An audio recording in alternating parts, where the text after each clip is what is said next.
Hello and welcome to the Thought Room. I am your host, Hallie Rose. I am coming to you this week poolside from a little boutique hotel that I love so much outside of San Jose in Costa Rica. It is an incredibly windy day, not optimal at all for podcasting, but part of what I do is I record this podcast and I bring it to you from no matter where in the world I am and no matter what's going on in my life. So here I am. And my guest this week is Jessie Gould, who is the president and founder of Heroic Hearts Project. Jessie and I connected earlier in 2019 and then finally got to meet each other in person at Soltara Healing Center when he came through in December. It was such a delight to sit down with him and learn about what he's doing. Jessie's mission is to help military veterans who are struggling with mental trauma and to spread awareness of the benefits that ayahuasca can provide as a therapy and as an alternative to traditional pharmaceuticals. So Jessie has actually raised over $150,000 in scholarships for veterans to attend retreats like the ones that go on at Soltara. And he's also partnered with some of the world's leading ayahuasca treatment centers and is researching psychiatric applications with the University of Colorado Boulder and the University of Georgia. In addition to that, Jessie has spoken globally about the benefits of psychedelics on mental health.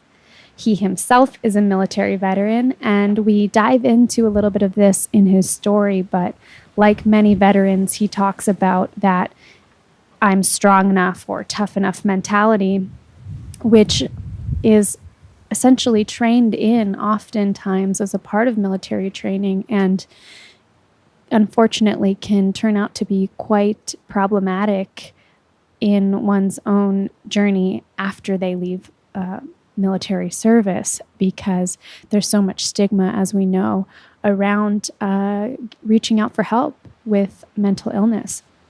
So very fascinating stuff around Jessie's own journey and how this led him to the foundation of Heroic Hearts Project.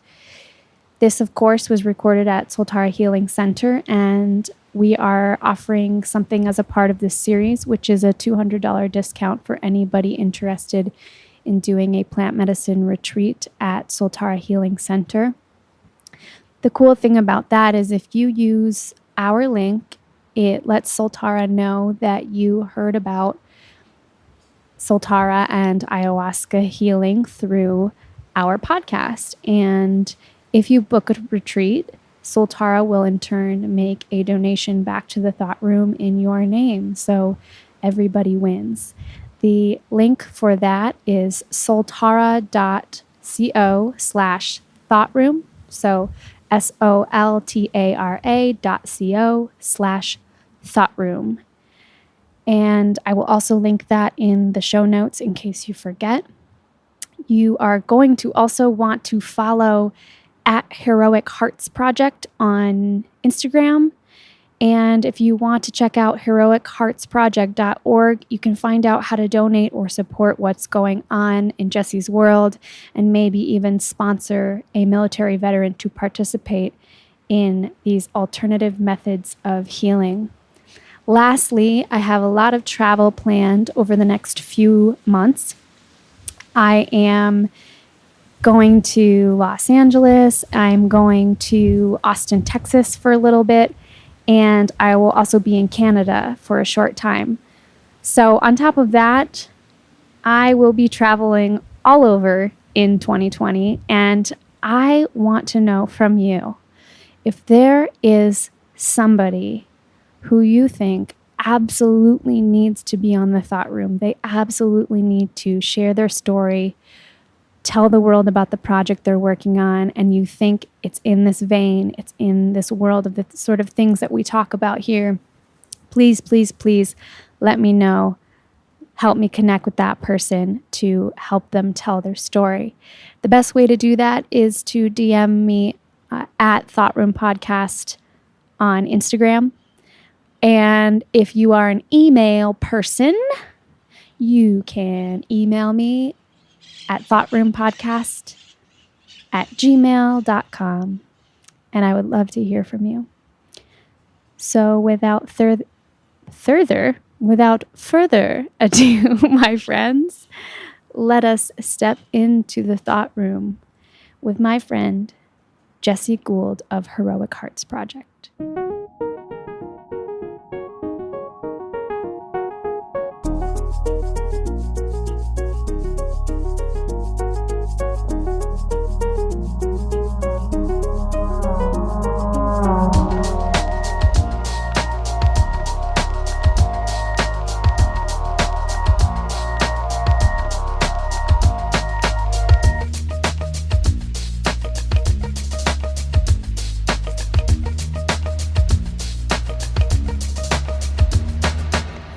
Jessie Gould, welcome to the Thought Room. Thank you so much for being here. Thank you so much for having me. So we're here at Soltara Healing Center as a part of the series I'm doing down here, the Soltara series. And I'm really excited for you to be able to tell people about what you're doing down here, who you are, and the group that you've come through with. But before we get to all that, you and I connected through a mutual friend, right? Correct. Through Nathan. Yes. And Nathan and I actually met here back in May when I was coming through as a guest for my very first experience with ayahuasca. I was so nervous. I remember that. And I was coming as a part of the Dennis McKenna group. Right. So Dennis was coming through. He was leading a retreat. And I connected with Nathan there, who is a U.S. military veteran. And yeah, Nathan has, he has some wild stories, man. He's really been through some stuff, and it was super neat to see him on his path of healing. And he brought you up because of, the work that my family's doing with veterans in Canada at Cranberry Island Retreat Center. And I'm so excited to finally have you here in person to be on this podcast. So thank you so much again. Yeah, thanks for having me. It's one of those weird things where you connect so often over the phone or email, and then when you finally meet the person, you're like, oh, well, I guess this is the first time we've met. This is kind of awkward. Oh, yeah, that's so true. It is the first time we met in person, but It feels like it's been so long, back and forth. Cool. So you are the creator of something called Heroic Hearts Project, correct? And can you take us through what that is, first of all, and how that ties into your personal journey? Of course. So Heroic Hearts Project is a registered nonprofit in the United States with the main purpose of connecting military veterans to ayahuasca and sometimes other psychedelic therapies. But we mostly focus on ayahuasca because of the benefits we've seen when working with veterans who have certain war-related traumas, whether it be PTSD, depression, anxiety, all sorts of other issues. This sort of therapy has proven to be extremely effective for them. And so you yourself have military experience? Yes. Correct. You want to talk about that? Yeah. So the whole, I guess, origin story of all this is I was a U.S. Army Ranger. Had a few combat deployments. When I got out of the military, I started struggling with issues that a lot of other veterans are facing, and it wasn't this stereotypical sort of Hollywood PTSD freak out sort of aspect. It was this kind of slow moving, malingering dark cloud over me that was really holding me back and leading to a lot of poor health decisions or life decisions. And similar to many other veterans, I chose to ignore it as long as possible. I thought I was strong after my career. I thought I was stronger. I thought I could outrun it or I could push it away. Alcohol served a pretty good purpose on that front. But fortunately for me, there's some mechanism in my brain that put up the alert signals, that there wasn't anything necessarily that I can say, like one instance, but there were those reflection times where I just knew in my gut that if I was to continue on this path the way I was, it would lead to something bad, or just a lifelong of not good enough. And I knew that had to change. And so then it was sort of this journey of discovering how that could change. Wow. So how then was your first experience with ayahuasca? How did you hear about it? How did you come to it? So I was in this situation. I was working in corporate finance in Tampa, and as I'm kind of alluded to before, just all aspects of my life were just almost gray. It was no matter, there were certain highs, obviously, hanging out with my friends, and you have the fun days, but it just started becoming more days I was unhappy than happy, and the balance was just starting to go against my favor, and I couldn't ignore it.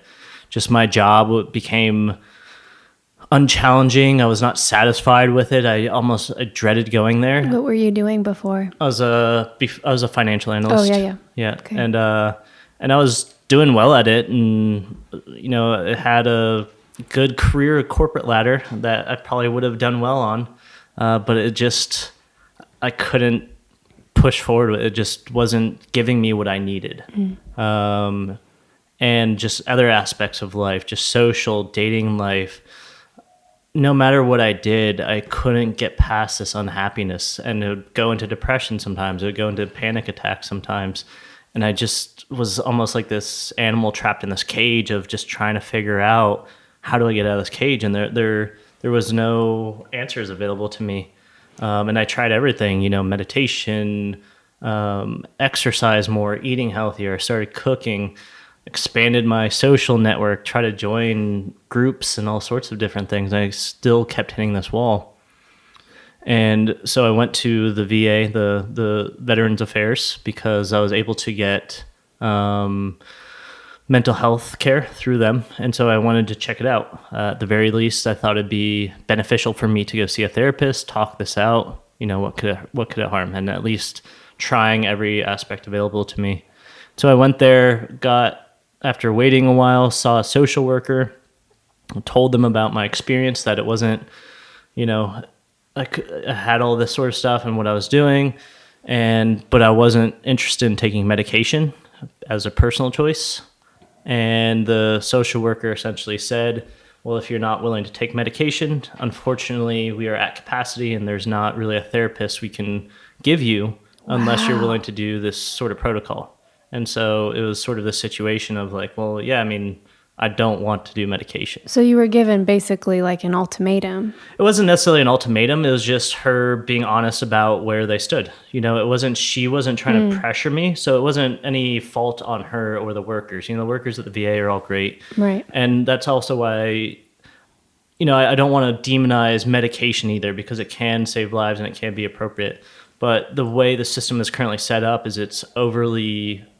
the focus is too much on it without a focus on the outside. Like, that is the VA's go-to protocol. And you can read in the documents is if a veteran comes with these certain mental issues, then you offer them therapy with the assistance of medication.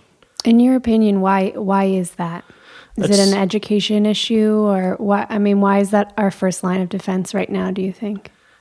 I think that's a very complicated question, and I'm probably not the most qualified. Mm-hmm. I'm sure, psychologists, psychiatrists who have studied all this have their own opinion. But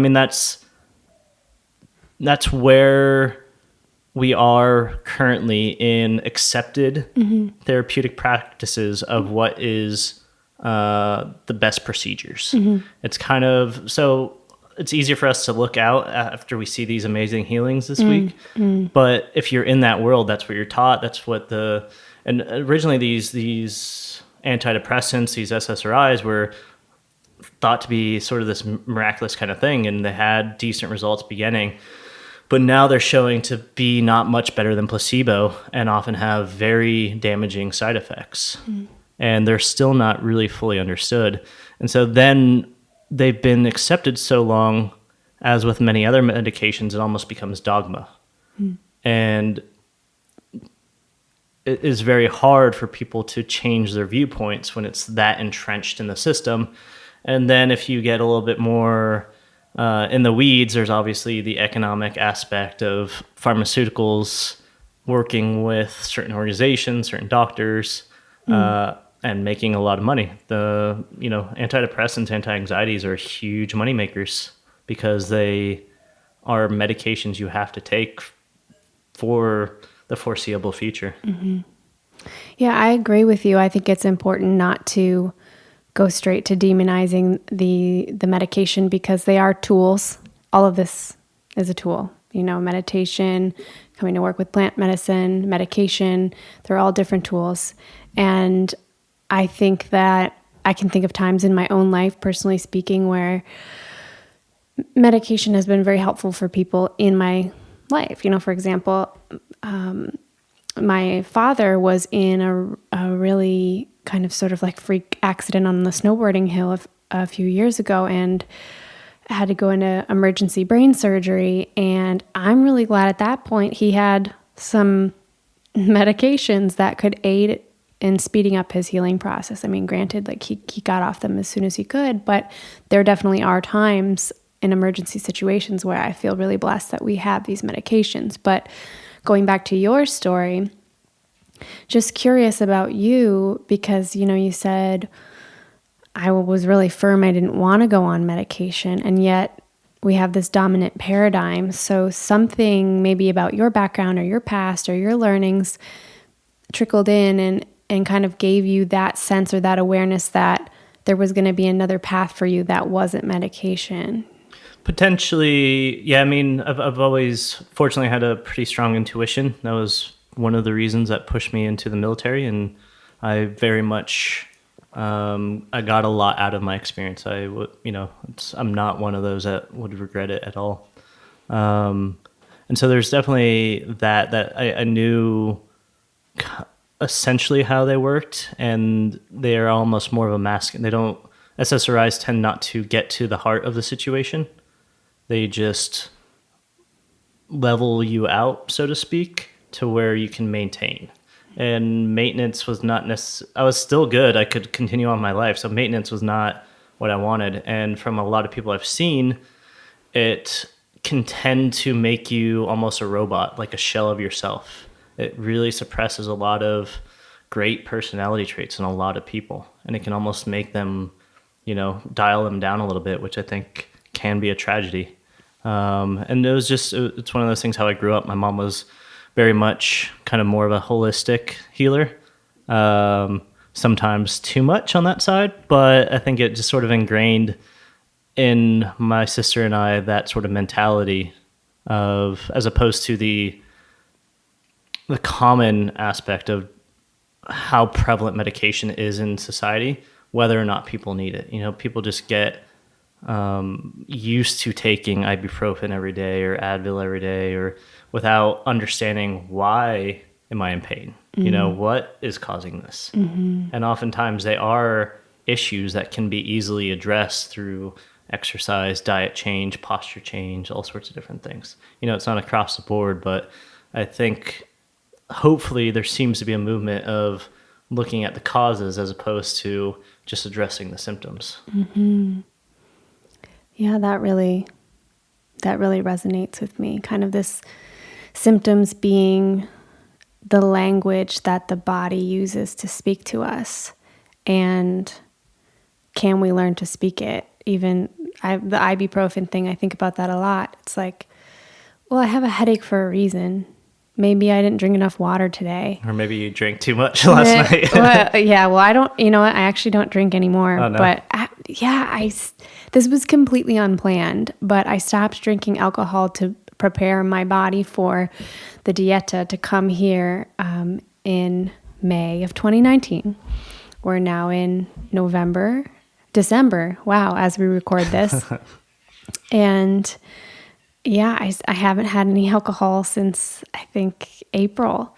So that was completely unplanned, but it was just something that I'm learning as I kind of dive into my own path. I never had a problem with alcohol, but I certainly have seen how in the past I used it in ways that were to cover up intense feelings. I think that's really super common. And I actually had a experience on Tuesday night of this week when I was in ceremony where it was basically a conversation with my own body, and my body was wanting me to apologize to it for some years of alcohol, some years of unconscious relationships, and the ways in which I was just kind of asleep to myself, if that makes definitely.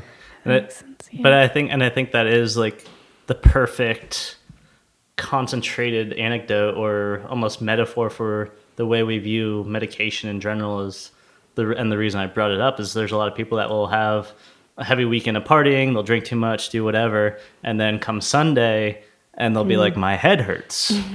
And then they'll just pop a few ibuprofen, but then they'll complain about their headache. And that's kind of how we view all symptoms. It's like, of course your head hurts. You just filled your body with all sorts of things that are poisonous to it. And now you're just addressing the final symptom. And that's easy to understand, but that's how we address a lot of other issues, whether it's those straight up physical sort of pain signals, or what we'll talk about here is the more subtle emotional signals at our body in terms of anxiety, in terms of tension. We often just sort of view those in this remote, isolated sense of I have anxiety and there's nothing else connected to it. It's just this symptom that I have, and let me take some sort of pill and it'll get rid of the anxiety, as opposed to what are the root causes? Where does this grow from? And that's not necessarily the thing that's enforced, which we're trying to change and needs to change, because if you just do the symptom, the underlying parts are always going to remain there and probably just get worse and worse and lead to all sorts of other health issues.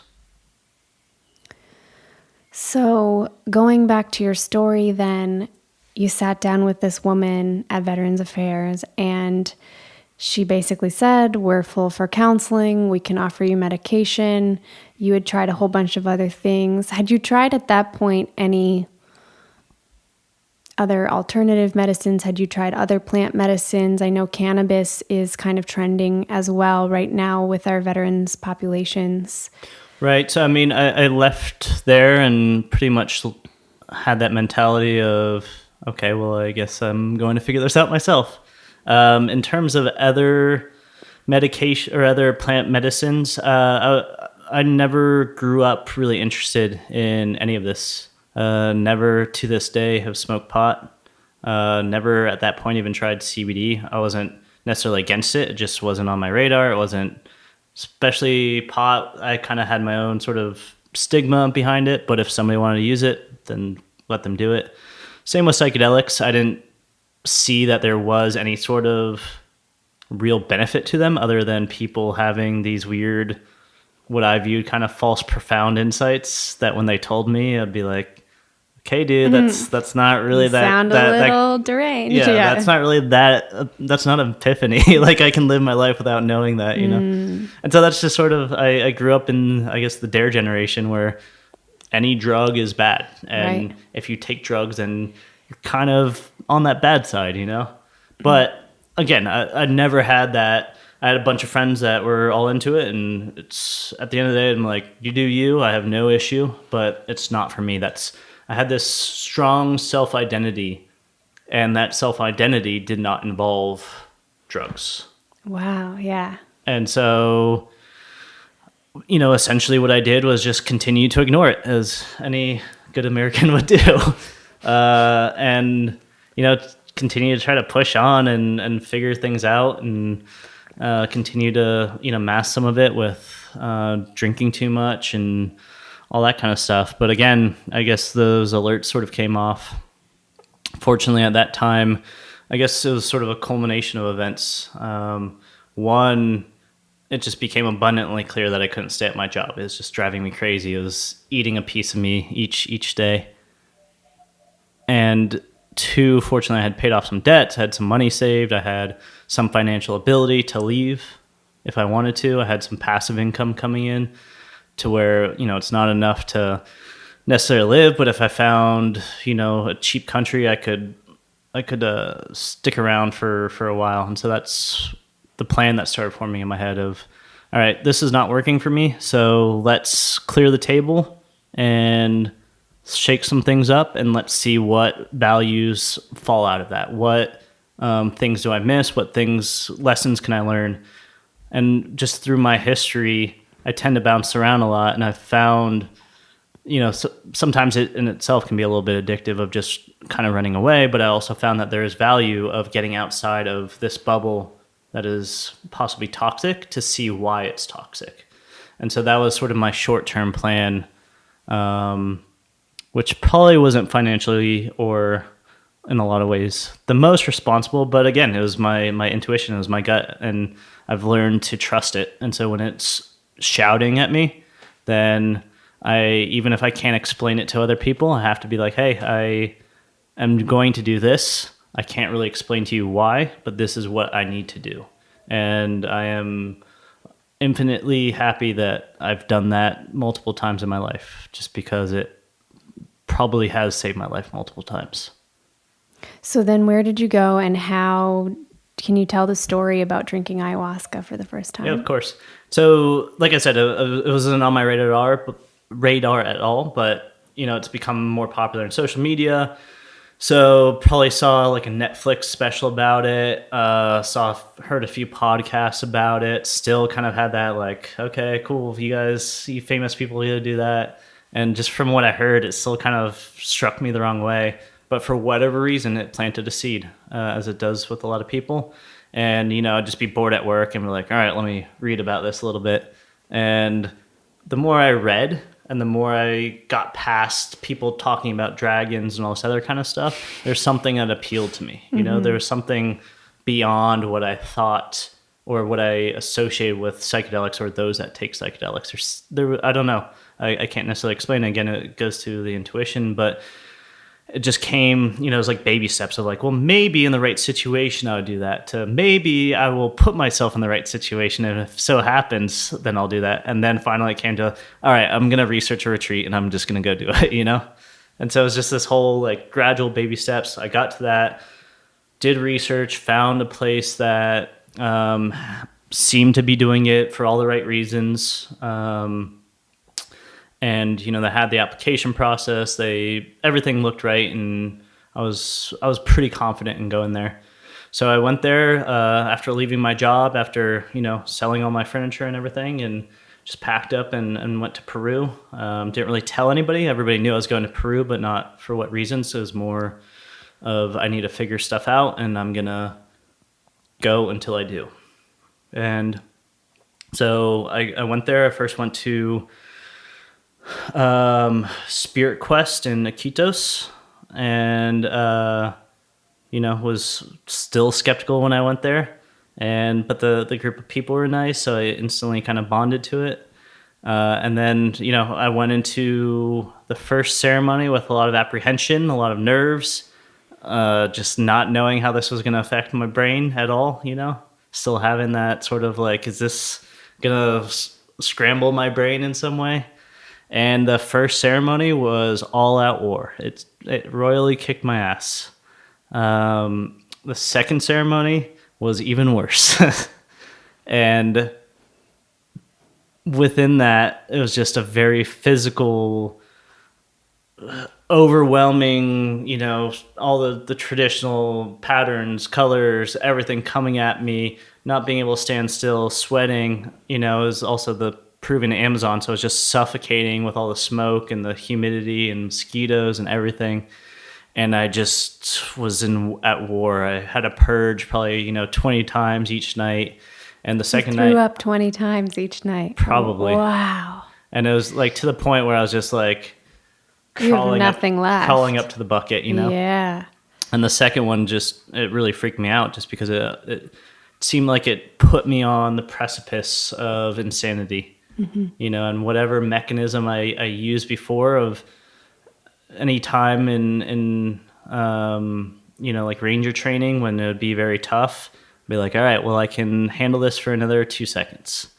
Okay, well, I can handle this for another 2 seconds. Mm-hmm. And you just keep going until it's over, And I tried that, and I was like, all right, well, I can handle this for a few more seconds. I can handle it. And then all of a sudden it just took my concept of time away. And so then I couldn't even do that. And I was like, no. You're like, when is this going to end? Yeah. Never, because there's no time. And so I was pretty afraid for the third one. Wow.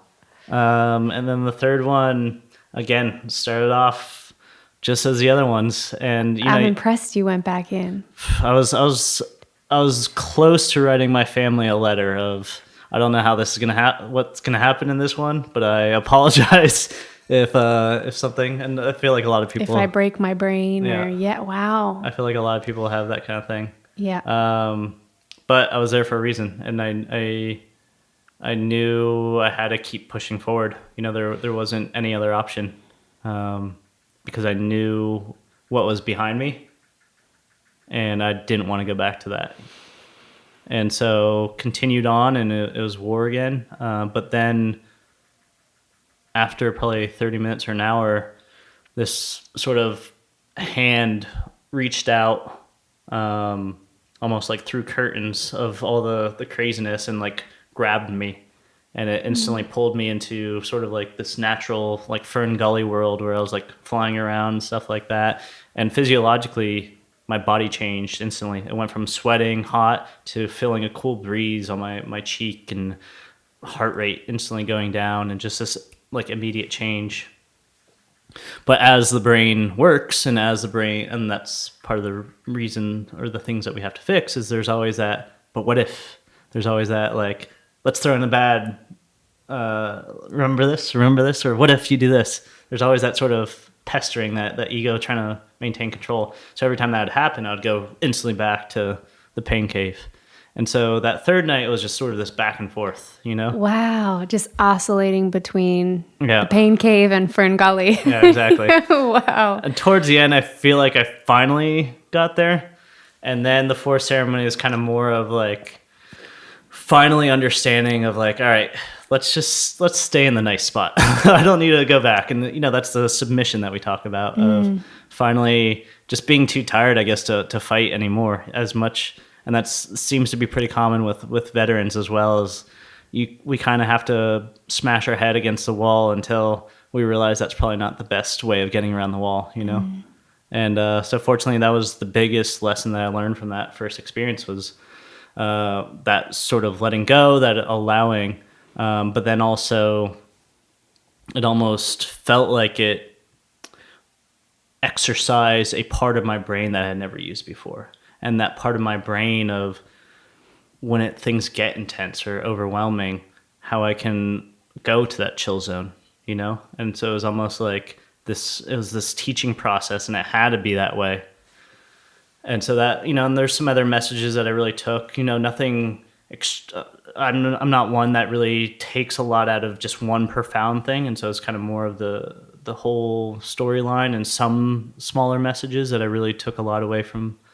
But yeah, and on reflection, I value that it was such a hard experience. And I think a lot of other veterans do too, because from our mentality, especially those that have gone through selections, all this other kind of stuff, to get to the other end, you have to struggle. You have to, like, suffering's almost part of learning. And sometimes you need to separate yourself from that, but that's how you go into it, And so if it was just this nice, cushy, everything feels good sort of like experience, I think I would have walked away and been unimpressed. But the fact that there's this thing out there that, as tough as I thought I was, that could floor me, that's just a massive amount of respect that you have to give to it. What you're talking about with this idea of struggle, I actually had a moment with a guest this week where, we were in the dining area. I think it was before the first ceremony, and we were talking about struggle, and I think there's always nerves before a ceremony, right? And I thought of this story that I've told before, but my dad told it to me originally, which was this anecdote about a group of scientists who were studying moths. And they were watching these moths try to break out of their chrysalises. And so, the time is ripe, and it's the time for all these little moths to come out, and they're kind of breaking and busting out one by one and flapping their wings. And this one scientist is watching this one little chrysalis, and it's bumping around, and the little guy's trying to get out, but he's struggling, and he can't break out. And the other moths are all fluttering around, and the scientist is like, well, this guy's he's not going to make it out. So he takes his little instrument and makes like the tiniest, tiny little slit in the chrysalis, just enough that he thinks the moth will be able to get out the rest of the way. And sure enough, this moth finds this little crack and is able to crack open his chrysalis. And he takes 1 or 2 flaps, and then he falls dead. And what they were learning, what they were discovering, was that it is in that struggle that creature has the fortitude and the wing strength to keep flying. So that struggle is absolutely crucial to their survival. Right. Yeah. I think that has a lot of truth. And I think struggle is a aspect that a lot of people are missing in their life. I'm not saying that people aren't struggling, but people aren't challenged. The majority of people are struggling, but I think part of the reason they're struggling is because they weren't challenged. They never put themselves in these situations that they can overcome, but that push their comfort zone. Yeah, I've read this somewhere before, and now it's going to escape me, but it might be the Mark Manson book, The Art of Not Giving a Fuck. Mm-hmm. I think that's the title or something like that. He talks about choosing your shit sandwich. Like, you're going to have struggle. It's part of the human experience, but you can choose how you want to struggle. Like, if you want to struggle on a, craggy, mountainous rock face and become this rock climber, or become another extreme athlete, or you want to struggle by creating something beautiful or painting on a canvas, you get to choose your struggle. I think that what's important is just how we choose, that we choose in general, that we're awake to the fact that we have a choice of how we're going to struggle. Because, I think what maybe you're talking about is this complacency that is pretty ubiquitous, and people are struggling or suffering in their lives, and they're unhappy. There's just that like Eeyore cloud of unhappiness, but they're not sure why. And I think it's because ultimately there's no awareness of the struggle that they're choosing. We're like, well, I have to do my job. I have to stay in this job. I can't just up and quit my job. That's ridiculous. And get super defensive that someone might propose that you're actually responsible for the fact that you might be staying in something that's making you unhappy. I'm not saying it's easy to get up and make these huge life changes, but I think it's important that people take the onus on themselves for as much as possible for how they're emoting and what they're experiencing in their reality. And at the end of the day, they're the only ones that can change it. Mm-hmm. Everybody has a different lot of life. Everybody has different luck. And, they've shown countless times that it depends on how you look at it. Are you looking at bad luck as an obstacle to overcome, or are you looking at bad luck as you being a victim? Mm-hmm. But yeah, it's hard. We are fortunate enough, both in Canada and the US and many other countries, to live very comfy, cush lives. Mm-hmm. And that has a lot of benefits and some amazing aspects.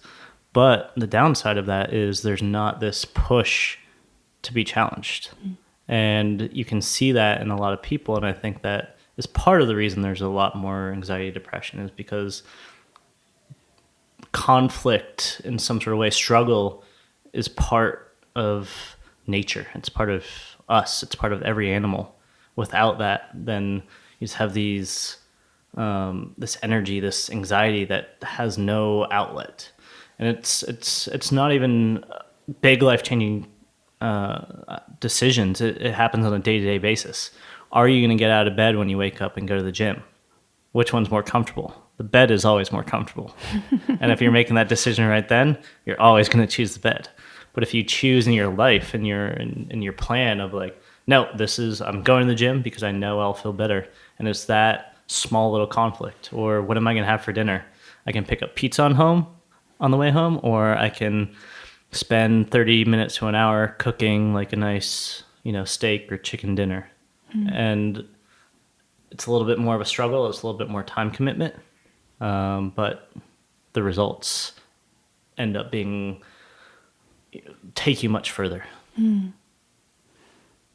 I like that.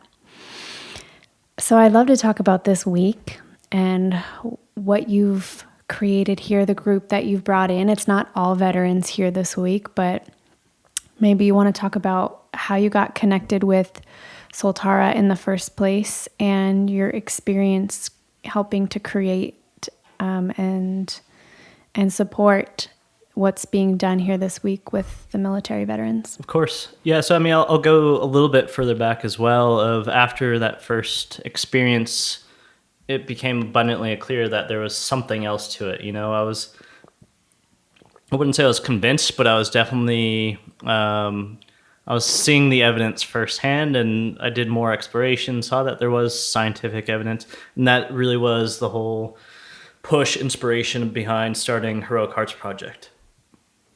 It was really that idea that, given my own experiences, other veterans that had similar struggles should at least know this is on their radar. Can you talk a little bit briefly about, because you mentioned before that the benefits that we've seen from this, or that, is talked about in the research. Can you just touch on that a little bit for those who don't know anything about the research around this? Yeah, of course. Just from an anecdotal aspect of my own aspects, if you ever go to these retreats, it'll go around the circle. You'll see them from start to finish, and there's just overwhelming anecdotal evidence of, especially if you know a little bit about therapy, of how significant those breakthroughs are from any therapist's perspective. So, it's stories, and you can always question of like, well, how long does that last? But just from that immediate, like if a therapist got these sort of results, they'd be the richest therapist in the world. So from my perspective, obviously you had the normal clear my head. What I say, it almost felt like that week defragged my brain. In computers, there's this process called defragging that if you've had an old computer and you've saved stuff, you delete stuff, oftentimes the memory gets like inefficient because there's like little holes in the memory. And so the defragging process is almost taking everything off the table and then resetting it in a very neat way so it works more efficiently. And so it felt like my brain had that. Before, it almost felt like warring Italian states of like different aspects of my life were always just constantly vying for control of like, am I the soldier? Am I like this person? And it just felt chaotic, almost manic at some point. And I couldn't, just lead to rash behaviors at some point. And that was completely silenced. It was almost for the first time my brain acted as a single unit. Longer term, what I noticed, which I couldn't have noticed there, but just going back into my normal life, was certain things that would trigger bad social anxiety. So like if I went to a bar with a lot of people, I generally have to have drinks, or if I went to a club, I'd have to have like 2 or 3 shots just to like handle it. Otherwise it would just cause anxiety. And I'd be in like a similar situation, and that anxiety would just be gone.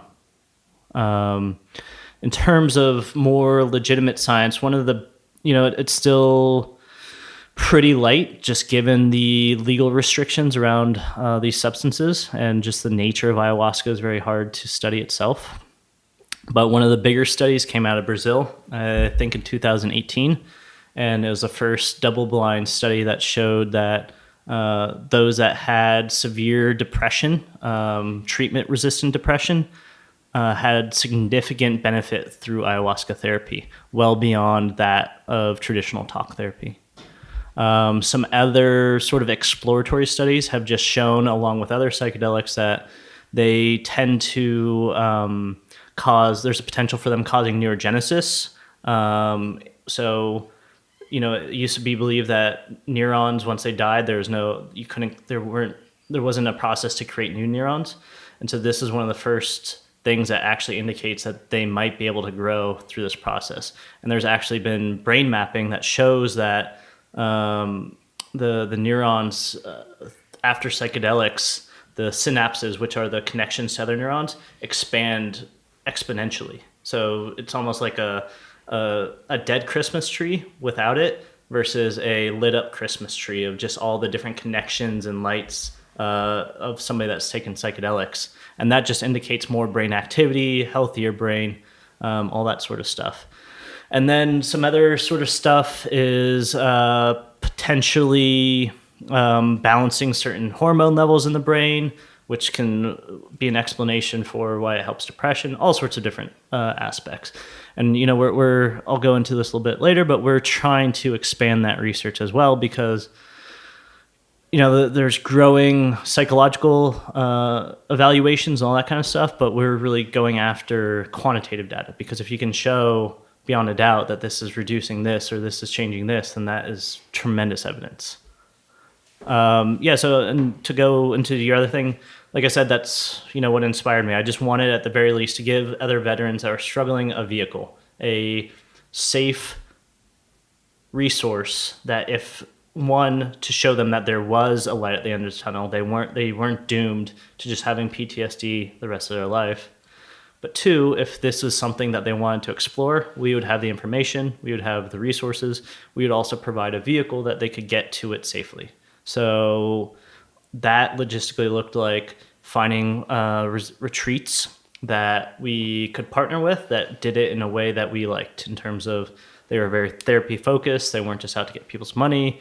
They had strict protocols of how they make the medicine and safety and all that kind of stuff. And also providing scholarships to veterans. A lot of veterans that are in this need tend to also be financially unstable because of their mental trauma. It often makes it hard for them to maintain jobs or, act financially responsible. And so oftentimes they need support of getting there. So, we've been able to provide over 40 scholarships since we started. And just expand our vehicle. When we send veterans, the last thing we want to do is have somebody worse off than when we started. And so,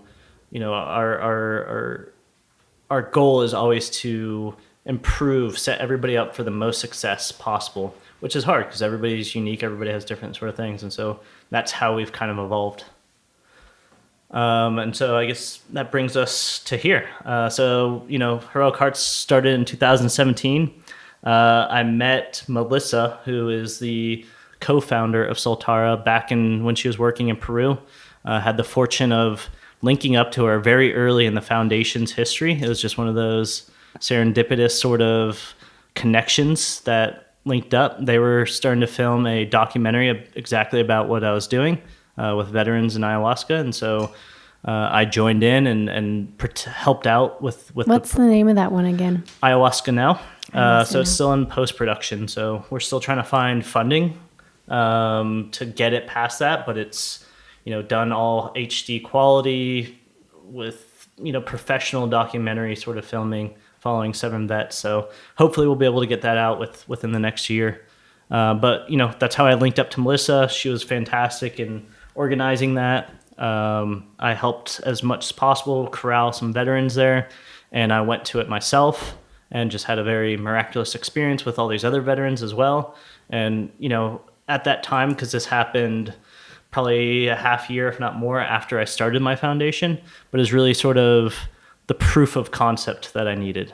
At that time, I had already sent a few veterans, but just being there myself with another group made me confirm that I wasn't crazy. I had good results with the other veterans, but the nonprofit side of the business world is so tedious that there's often times of self-doubt that you're just, why am I doing this?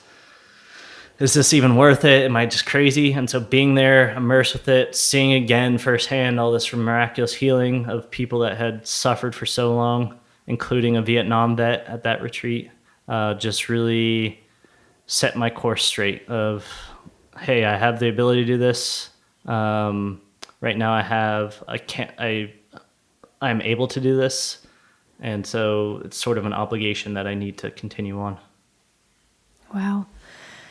I actually remember seeing a trailer for Ayahuasca Now. I believe, I'm not sure how I saw Probably that. Nathan. Yeah, probably Nathan. And I just thought it was fantastic. And I'm wondering too, if we can circle back around to this at the end, but if there's potentiality for people listening to this who would like to see that film completed and made, if there's a way for people to support that specifically, and then also, obviously, if people want to contribute to scholarships for sending more veterans to engage with this plant medicine, maybe you want to take a minute actually to talk about that.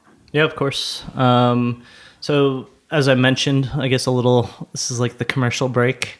Heroic Hearts Project is a registered 501c3 nonprofit. Mm-hmm. All donations are tax deductible. I have an all volunteer staff. Any donations go directly towards sending veterans. We take no money out of it. And so, if people want to contribute, or they're inspired by this, or they have veterans in need, and if there's many ways to help. So the obvious one is money donations, or if you are interested in personally sponsoring a veteran, we can set that up of having that one-to-one sort of basis.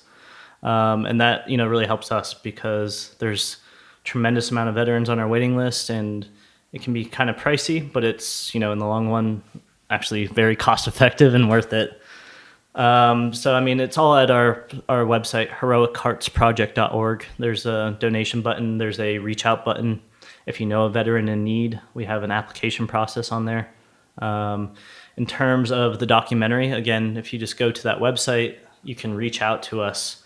And, for bigger donors, they are interested in the producers will give like financial producer credits to individuals who are willing to make bigger donations. So you'll actually be a producer, one of the producers on a movie if you donate a certain amount. And, we're hoping this is going to be a big sort of movie. It's done to like Netflix quality. It's amazing stories. The trailers that I've seen so far are phenomenal. And I think it'll just be a great message for moving this whole process forward. Amazing, thanks. You mentioned that it is quite pricey to send a veteran. Are you willing to tell me, what's the price to send a veteran to something like this? On average, it's $25,000 to $3,000 per person, okay. Because we also provide them with integration coaches to prepare them and follow up with them afterwards, and some other services. Mm-hmm. So, that's per person. And so, it may not seem like a lot, but for the average person, $3,000 can be a mountain, and long run, if ayahuasca, it's obviously this great therapy that if you spent the same amount on a therapist, you'd probably go well above $3,000. But, Can you talk more about the long term? And because I've heard this as well. I don't know if there is research yet to back this up, but I know that it's moving in that direction.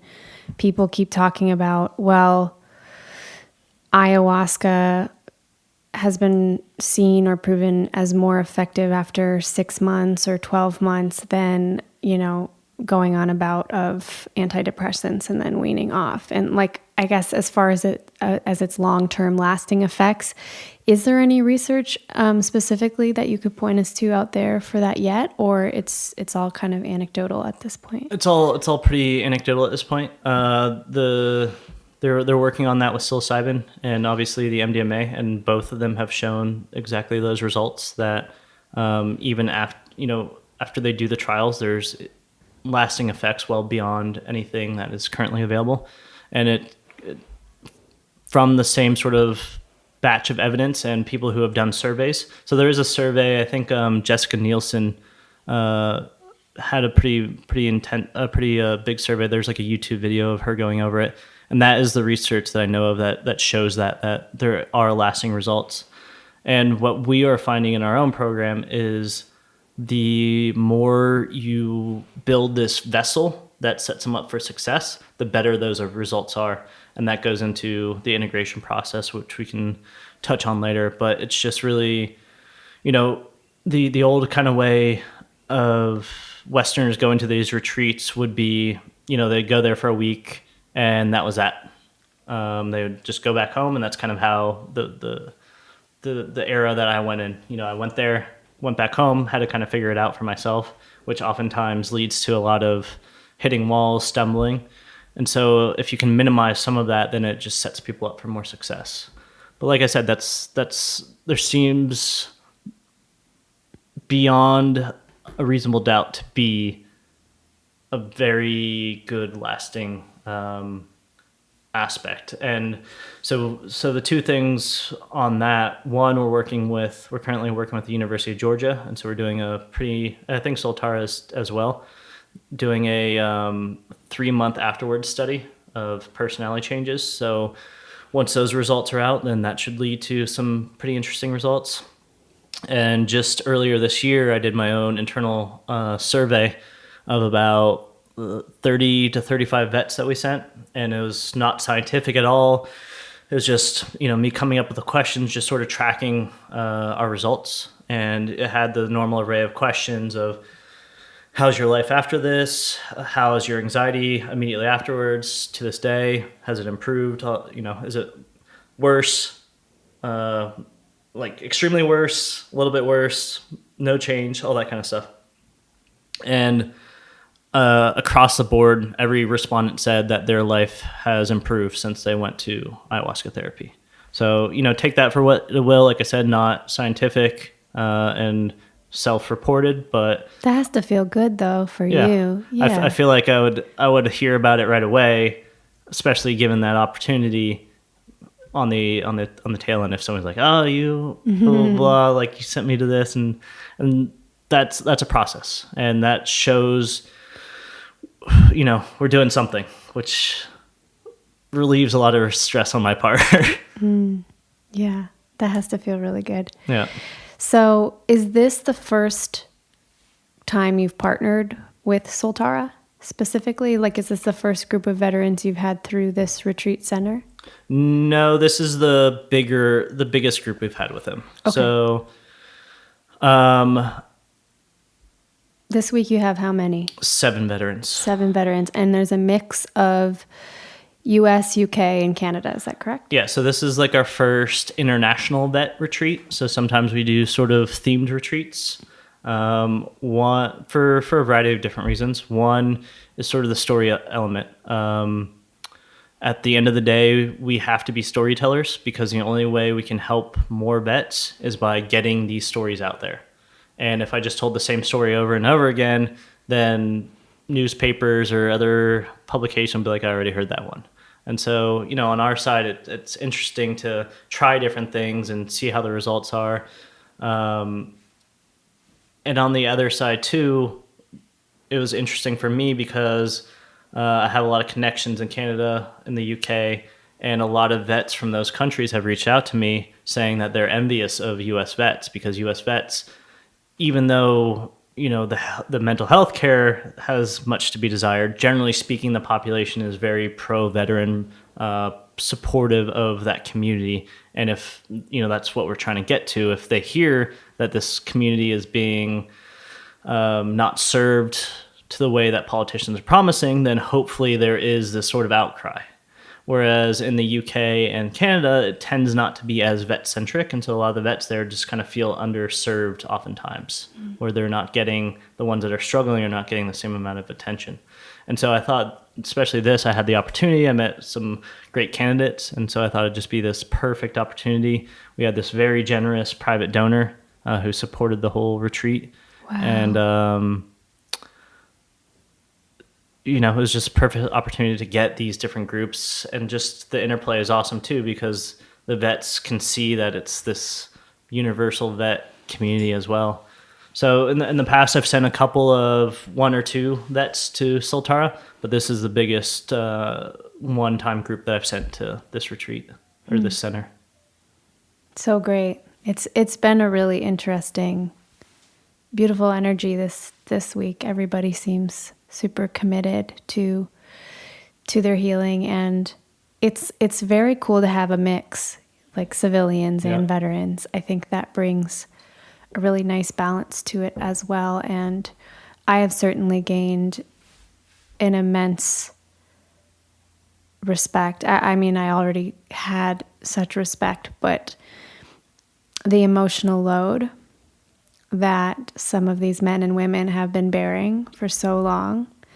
And I really think to some degree we all have our little traumas. Everybody had hard stuff in their childhood and this and that, but it's humbling to look at a human in front of me and feel that the limits of their emotional container have been really pushed, and on behalf of others. Yep. It's really profound. Yeah, and that's sort of the interesting thing about that group, like the veteran community, is that the vast majority of them would sign up to do it all over again. That's their calling.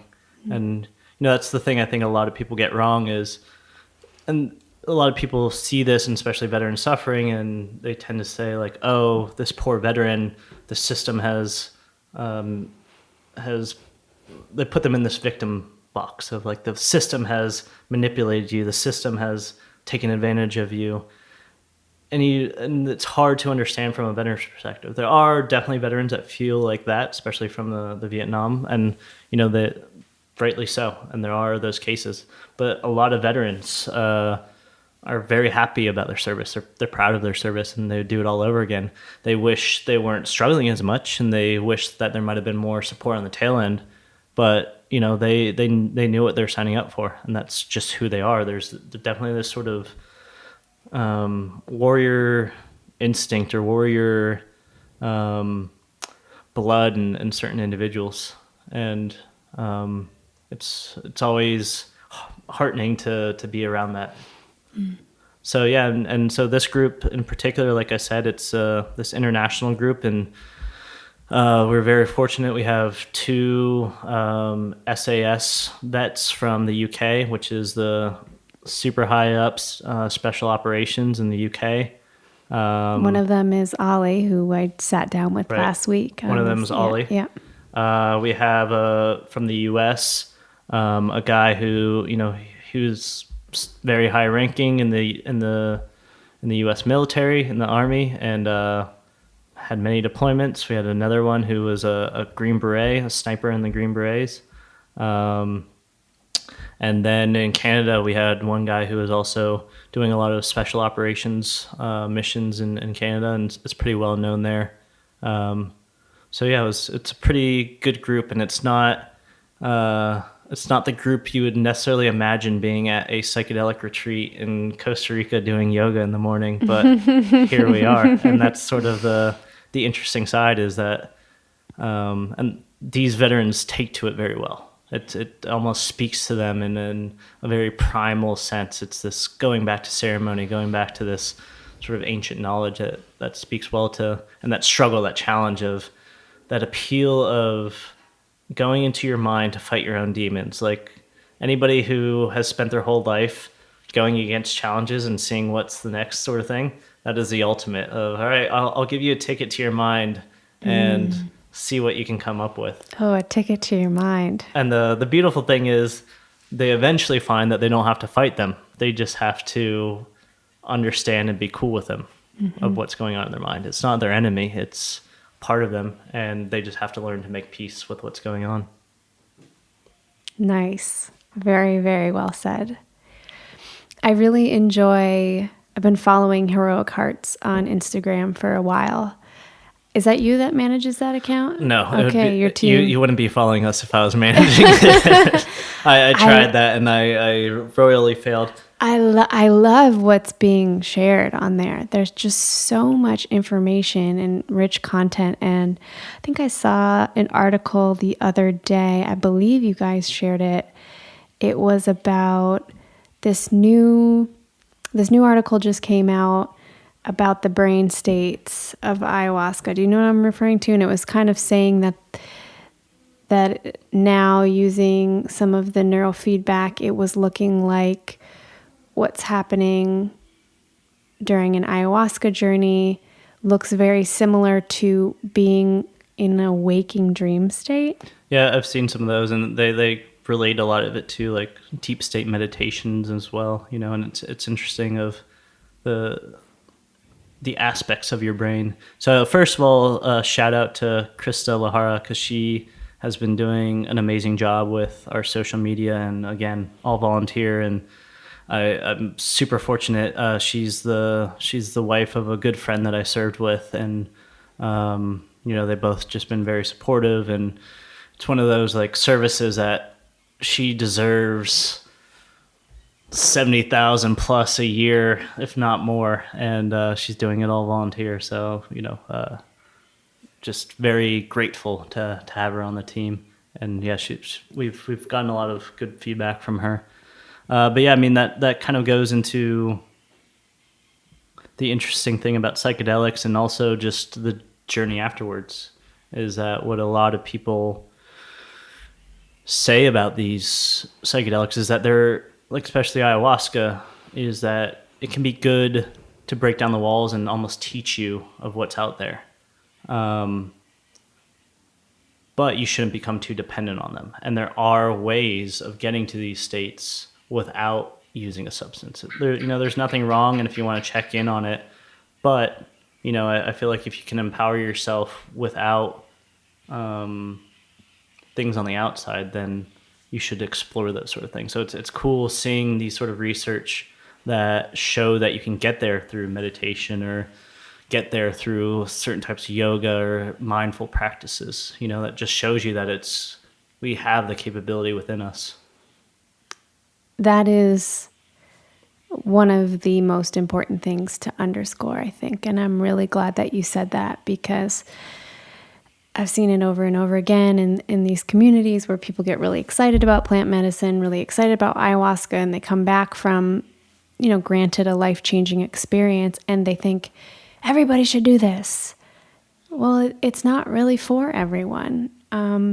Just like maybe yoga isn't for everyone. Or meditation isn't for everyone, although, it's hard because, like myself, I'm really passionate about meditation, and I've seen what it has done for my life, and I really think that if everyone just tried it, that's really what that mentality is, and that goes with any religion, anything. It's people. I think it comes from a beautiful place. Mm-hmm. It comes from the desire to help.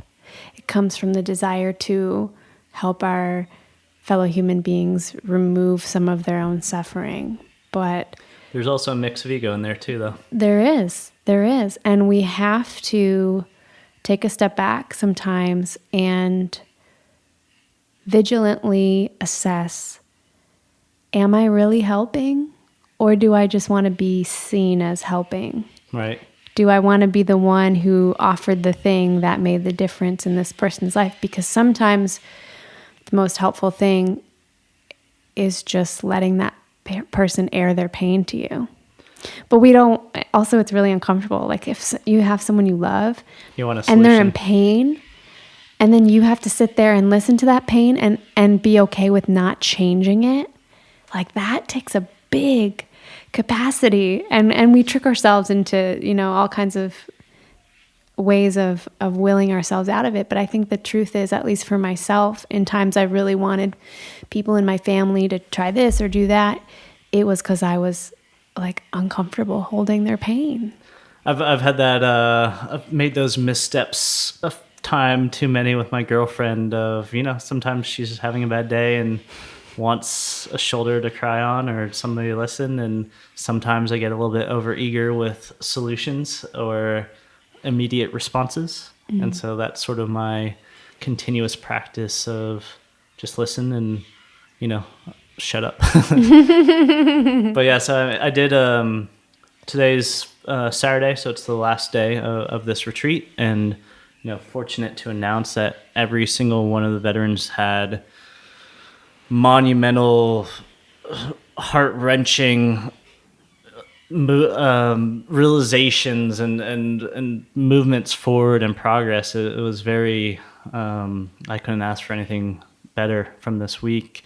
But when I'm able to go with the groups, I always have a quick sort of last minute speech, and it covers those things which I think are the most important.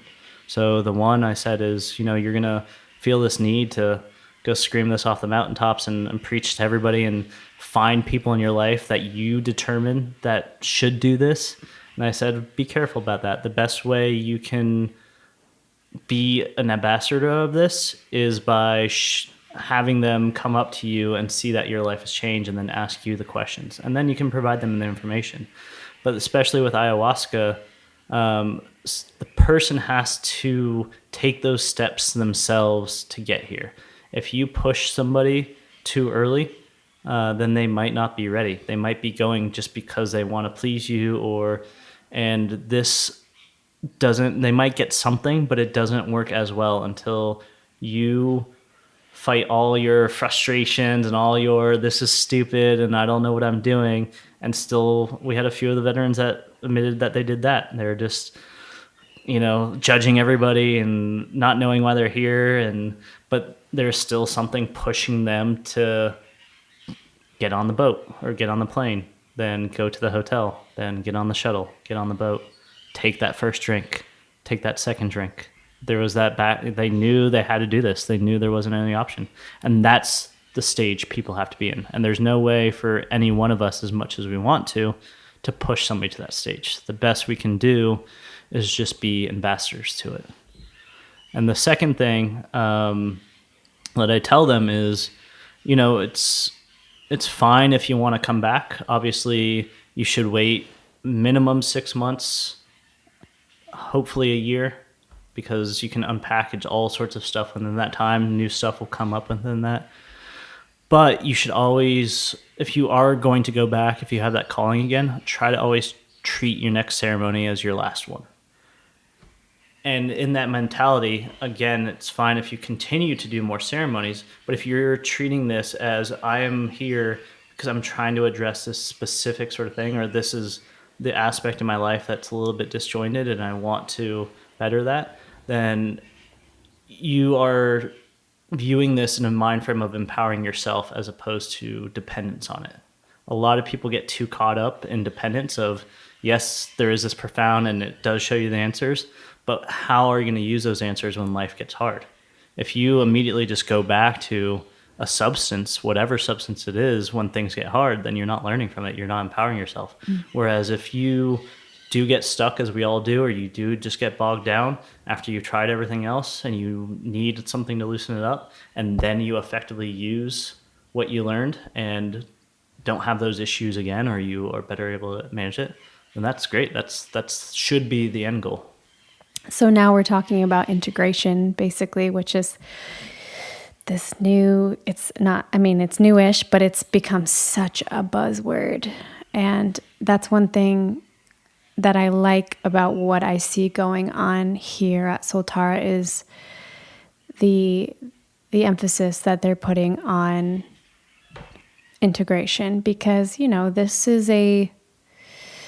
this is a traditional indigenous plant medicine. It's coming from a mystical world in the jungle where they're not, the indigenous people that were originally using this medicine are not dealing with the same.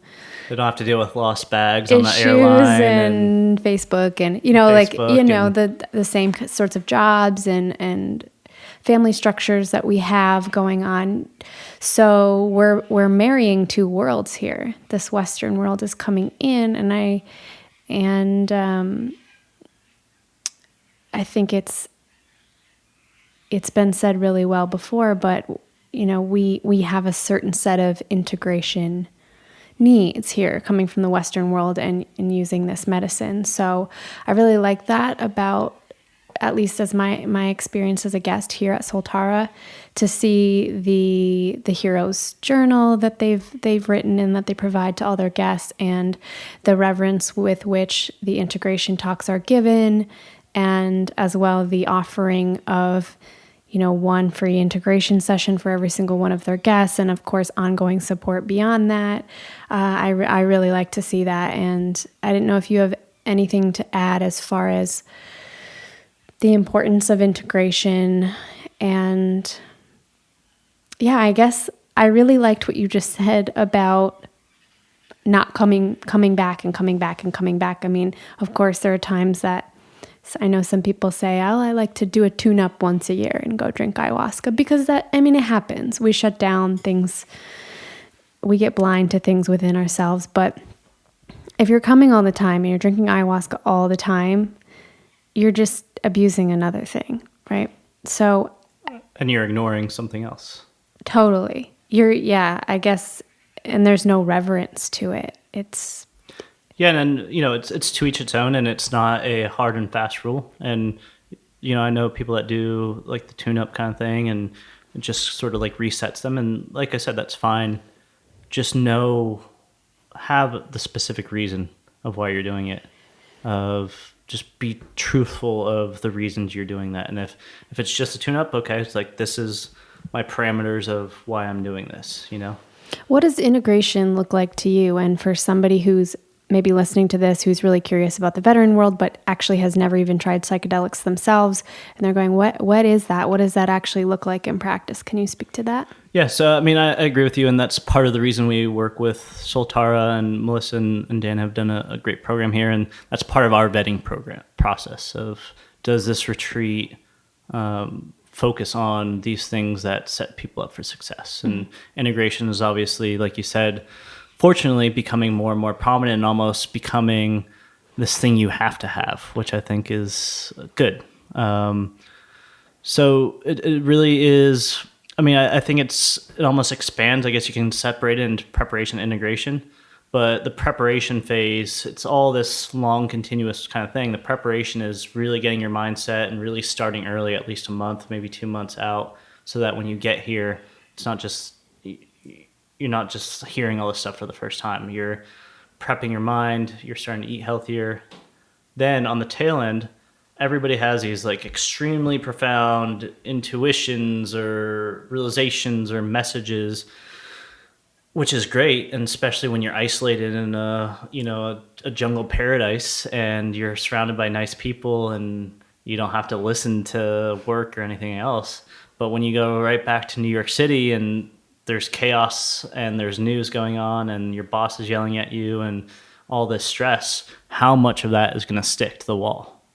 And generally, even without integration, it does seem like, the vast majority still maintain a lot of good stuff. But now we're talking about getting the most out of your experience. How can you make it so you don't relapse as much, or that you really do take to all this kind of stuff? And so it's just really making these containers in your life to where you can still reflect back on this experience and reflect back on the answers you got.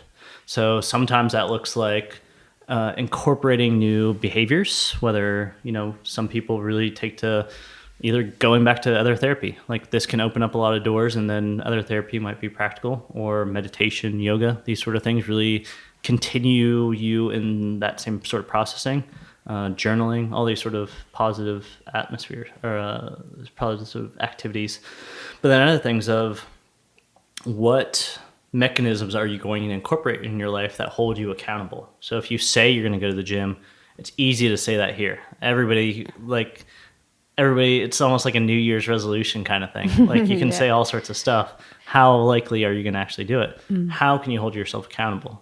So for me, if I tell like my girlfriend, like tomorrow I'm going to go to the gym, I know I will.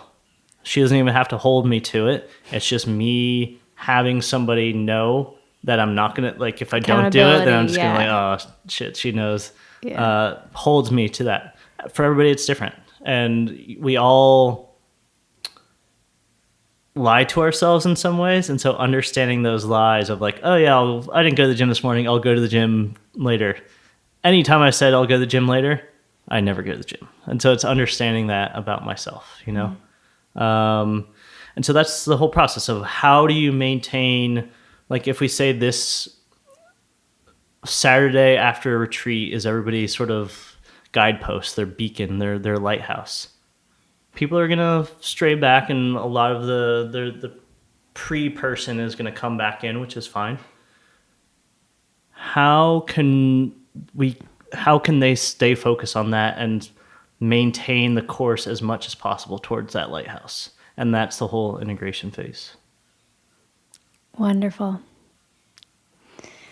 Well, before we wrap up here, I would love to ask you once again, just to let people know how they can find you, your website, if they want to connect with you on social media. Do you have Facebook, Instagram? Where are you most active, and how can we support Heroic Hearts? Great.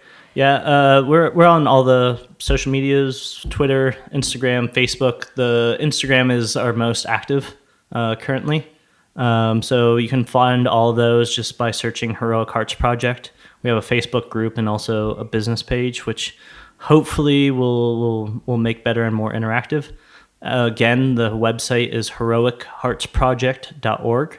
There, if you want to donate money, there's a big donate button in the top right corner.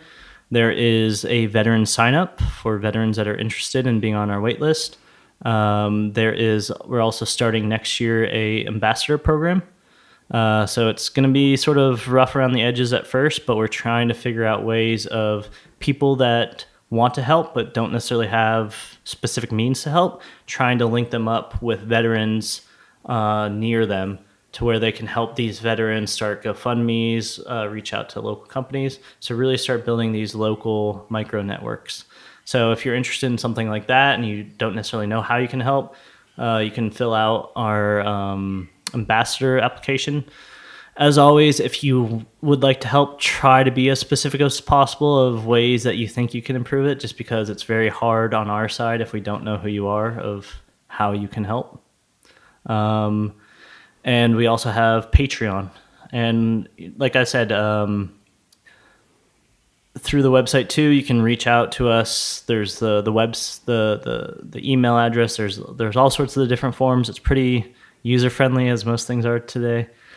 And, if you're inspired by this and you would like to support a veteran, there's so many different ways. If you want to directly sponsor a veteran, we can make that anonymous. We can do that. If you're interested in sending a donation to the documentary Ayahuasca Now, or make a bigger donation and actually be a part of the credits, reach out through the same mechanism. It all helps. And if you are very passionate about this, I honestly believe that these are the mechanisms that we can spread this message in the most effective way. I've seen it firsthand in the U.S. A veteran, a Green Beret, a Navy SEAL speaking to the average American about their experience with ayahuasca or psychedelics is actually listened to and goes so far. And so I do believe that the veteran and psychedelic community can build this bridge to help move and change the drug policy to allow people to get these effective therapies. Jesse, thank you so much for sitting with me today and sharing your story and all about what you're working on. It's been an honor to have you here. It's been a great pleasure. Thank you so much for having me. Thanks.